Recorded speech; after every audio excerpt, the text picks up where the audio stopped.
देखें जी, सबसे पहले तो ये बात जो खान साहब ने फरमाई है कि जनरल फैज़ हमीद साहब मुल्क का असासा, जिनको ज़ाया कर दिया गया, तो इस जुमले से मैं उनके कुछ हद तक इत्तेफाक करता हूँ कि वो एक ऐसा असासा थे फैज़ हमीद साहब, जिन्होंने ज़ाया होते होते वो बहुतों को ज़ाया कर गए अपने साथ और जो कुछ बच गए हैं, अभी काफ़ी बचे हुए हैं वैसे, वो उनको भी ज़ाया कर देंगे।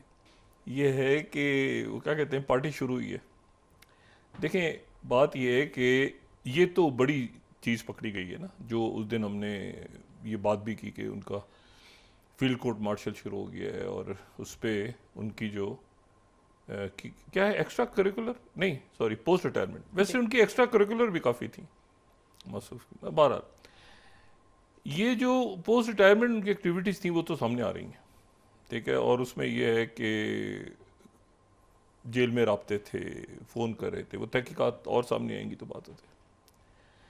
मगर ये बाकी जो शख्सियात बैठी हैं, वो हमारे दोस्त सोहेल वड़ाई साहब का कॉलम आता है ना फैज़ आम के नाम से, जी।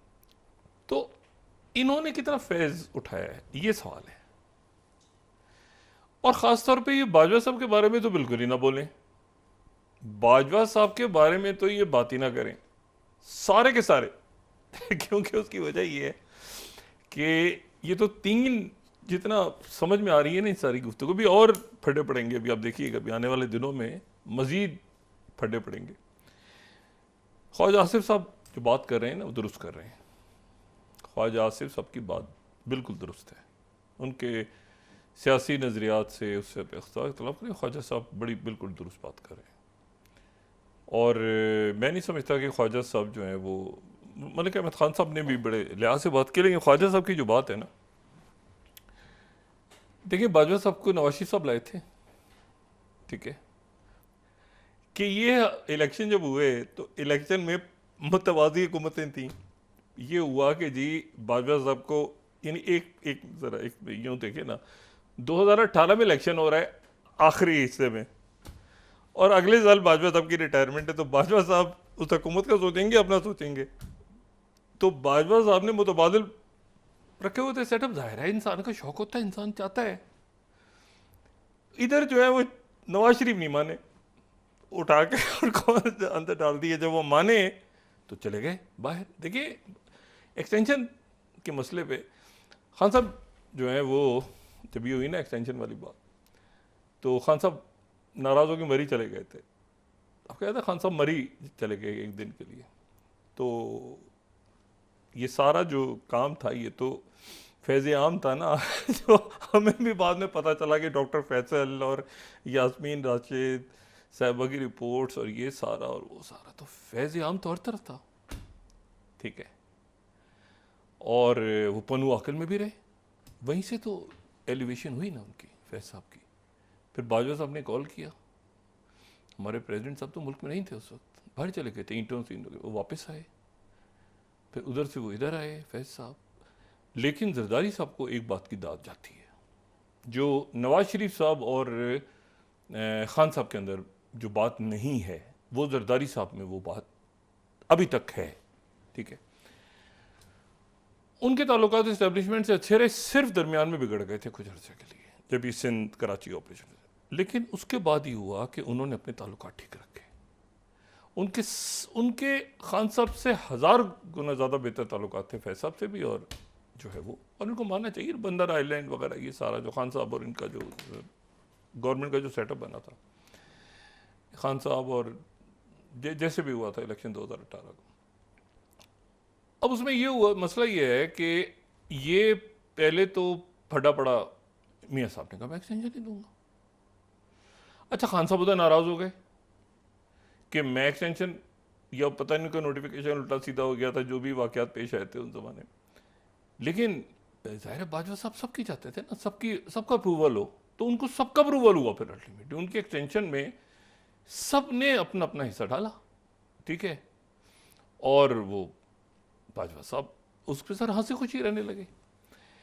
उसके बाद जो है, मुझे ज़रा ये बताएं कि ये पीडीएम जब बनी तो ये कैसे बनी? ये पीडीएम कैसे बनी? पीडीएम किसी को बनी होगी ना पीडीएम, जी। तो ये कब बनी थी? उस वक्त तो फैज साहब ही थे। देखिए बात ये अभी आने वाले दिनों फैज साहब की मौजूदगी में बनी थी ना पीडीएम, तो हुकूमत नहीं, पीडीएम जो बनी थी तो कैसे बनी थी? और आप ये बात नोट करें, उसमें पीपल्स पार्टी को बाद में पीडीएम उसका हिस्सा नहीं थी, यानी पीपल्स पार्टी पीडीएम का हिस्सा नहीं थी। ये कौन किस ये पीडीएम को कौन गाइड कर रहा था? पीडीएम का भी तो कोई था ना। जैसे भी खान साहब के नहीं पकड़े जा रहे, वो उधर जेल में पड़े हैं, उनके टेलीफोन फलाना ढिमाकना, तो उस वक्त जाए ना आप, उस वक्त पीडीएम को कौन चला रहा था? पीडीएम कोई कोई जो है वो खुद वो चल रही थी पीडीएम, जो बाद में हुकूमत में आ गई, कुछ अर्से के बाद चलते चलते हुकूमत में आ गई। ओहो तो जो अब ये सारे मिलके जो है ना, मैंने कहा ना वो फैज साहब जो है, ख्वाजा आसिफ साहब बात दुरुस्त कर रहे हैं। वही कह रहे हैं कि फैज साहब राब्ते में थे नवाज शरीफ साहब के भी, वो किसी जगह नहीं थे। वो एम खान साहब ने अपने सारे वो अंडे जो है ना एक टोकरे में डाले हुए थे, जैसे मोदी सरकार ने हसीना वाजिद के टोकरे में डाले हुए थे। और वो जो है वो उनका ख्याल था कि मतलब ये फैज साहब ही हैं।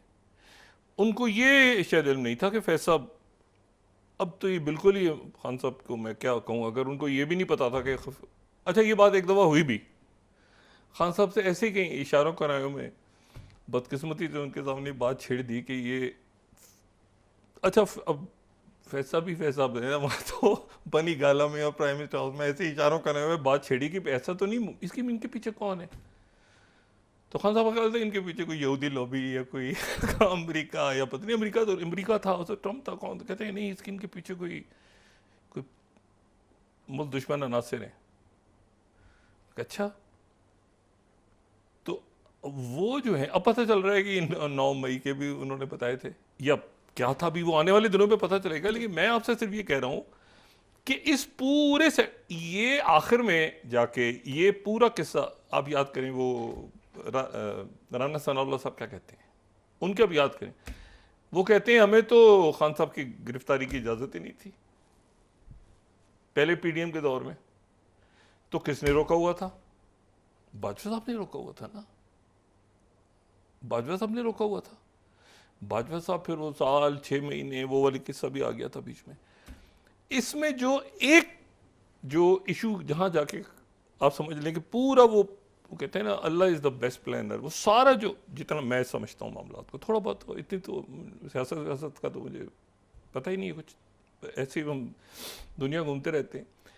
किस्सा वहाँ से ख़त्म ये हुआ जहाँ पर ये तय पाया कि जी ना कोई 7वें नंबर का, ना कोई चौथे नंबर का, ना कोई 5वें नंबर पर, जो मेरिट पे सबसे ऊपर है वो आर्मी चीफ होगा। क्योंकि नवाज शरीफ साहब जो है ना उस वक्त भी एक था ना, चारों तरफ से, पार्टी के अंदर से भी तो था ना। ख्वाजा आसिफ साहब कह रहे हैं ना कि अंदर से भी था, मतलब आगे भी था, फिर पीपल्स पार्टी का भी तो पॉइंट व्यू आएगा ना भी बाजवा साहब के बारे में। पीपल्स पार्टी का जरदारी साहब की लड़ाई हो रही थी बाजवा साहब या फैज साहब से।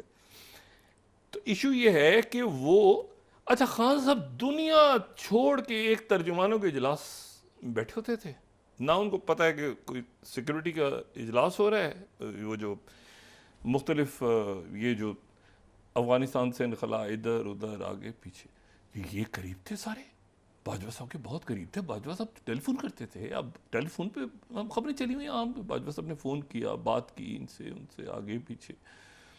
तो ये है कि अब वो इशू ये है कि मामला तो ख़राब हो गया ना नवंबर में आके, कि उन्होंने कहा ये भी नहीं ये भी नहीं, सारे लोग सबकी लॉबीज हो रही थी, सब सब हर एक होता है वो। लेकिन वो ये हुआ कि ये भी नहीं ये भी नहीं, चलो जी यार मेरिट पे कर देते, जो मेरिट पे हो गया वहाँ से हो गई गड़बड़। अभी सब मिलके जो है फैज साहब को कोस रहे हैं, और कोई बादशाह साहब को कोस रहे हैं, और ये फैज़ आम से सुहेल बड़ाई साहब के फैज़ आम से मुस्तफ़ीद हैं सारी शख्सियात। और इसी तरह से ये जो हैं ये बाजवा साहब के का तो बहुत ही मेरे ख्याल से इनको एहतराम से नाम लेना चाहिए। और साकिब निसार साहब जो हैं वो मेरा ख्याल है कि नवाज शरीफ साहब जो साकिब निसार साहब के बारे में बात करते हैं, क्योंकि साकिब निसार साहब, लेकिन यहाँ पर भी वही मसला आ जाता है कि मसला ये कि साकिब निसार साहब उनके बहुत करीब रहे हैं ना, बहुत करीब रहे हैं, साकिब निसार साहब का बहुत करीबी रिश्ता रहा है। तो नवाज शरीफ साहब के खिलाफ पर फैसले हुए, तो एक तो ख़राब हुए सियासी जो भी था, जो भी मामला था पनामा और ये और वो सारा, लेकिन उससे मामला ये भी कि वो उनको इस बात का भी वो था कि भाई मेरे करीब हैं और मेरे खिलाफ, तो ये करीब और दूर वाला मामला भी ख़त्म होना चाहिए अदालतों में। और वो जो फैसला था वो उस फैसले पे वो साकिब निसार साहब, और ये सारा जो जो कुछ हो रहा है ना, ये हमारे इस पूरे सिस्टम को ये बेनकाब कर रहा है। लेकिन इसमें सब में, सारी चीज़ों में जो मेरे लिए सबसे ज़्यादा परेशान कौन चीज़ है ना, वो ये है कि अगर इसके ये ज़ाहिर सबूत और सारी चीज़ें सामने आएंगी कि 9 मई में फैज़ साहब थे, मतलब जनरल फैज़ जो हैं वो अपनी रिटायरमेंट के बाद, बाकी तो चले DGI थे तो मुख्तलिफ पार्टियों से रबते और ये और आगे भी वो, यानी पोस्ट रिटायरमेंट जो है ये बहुत अजब सी बात है कि वो पोस्ट रिटायरमेंट, और वो अब ये चूँकि उसका 1-2 दिन में मुझे बताया गया कि उसका कोई जो ये जो फायरवॉल का सारा जो इंटरनेट स्लो हुआ है, तो कोई वो पूरा एक सिस्टम मिला है जिसमें वो जो कम्युनिकेशन है व्हाट्सएप के थ्रू और बाकी मामलात के थ्रू, वो सब की मैसेजेस और ये सारे, तो वो ये बात बड़ी बड़ी हैरान कुन है। ये उसी तरह से है बिल्कुल जैसे कि मैं तो नहीं गया ज़मान पार यहाँ से, बनी गाला में आखिरी मुलाकात हुई थी, लेकिन मैं जब ये स्टार्ट हुआ ना तो मैं अक्सर पूछता था ये सारे खान साहब से भी मैसेज एक दफ़ा हुआ कि यार ये बताएं कि ये आपको कौन कह रहा है कि आप एक मार्च लेके आए पिंडी की तरफ। तो खान साहब कहते मार्च जिसमें रास्ते में हमला हुआ था, और उसके नतीजे में क्या होना था, उसके नतीजे में क्या होता है, वो यहाँ आते रावलपिंडी तो क्या होता है, यहाँ के हंगामा होता, मार्शल लॉ लग जाता, क्या होता, कोई खूनी मनसूबा ही था, क्या था वो, मतलब मैं उस पर मुख्तलिफ जो रहनुमा है खान साहब से तो मैंने खोल के इस पे दायर है कि उन्होंने कहा चलो बस हम बड़ा एक मार्च होगा पिंडी की तरफ, लेकिन वो मशवरा किसका था, क्या वो बाजवा साहब का मशवरा था, वो फैज साहब का मशवरा था, ये अभी चीज़ें पर्दे के पीछे हैं और सामने आनी है। लेकिन असल जो बात है जो पर्दे के पीछे ये सवाल अपनी जगह रह गया कि PDM के पीछे कौन था, बाजवा साहब थे या फैज साहब थे। PDM के पीछे कौन था, जो हुकूमत बनी PDM की तो उसके पीछे कौन था, कोई तो था, वो कौन था अब नहीं दूसरा इश्यू इसमें ये है देखें ना, और तो वो PDM तो बनी हुई थी ना, तो PDM के पीछे भी तो कोई होगा ना, ऐसे PDM मतलब TV पे कट हो रहे हैं, PDM के जलसे कट होने शुरू हो गए तो बाद में आप याद करें ना, तो क्या था, कौन था पीछे, तो ये बड़ी इंपॉर्टेंट बात है। और उसमें जो है वो अच्छा नवाज शरीफ साहब के ऊपर पाबंदी थी,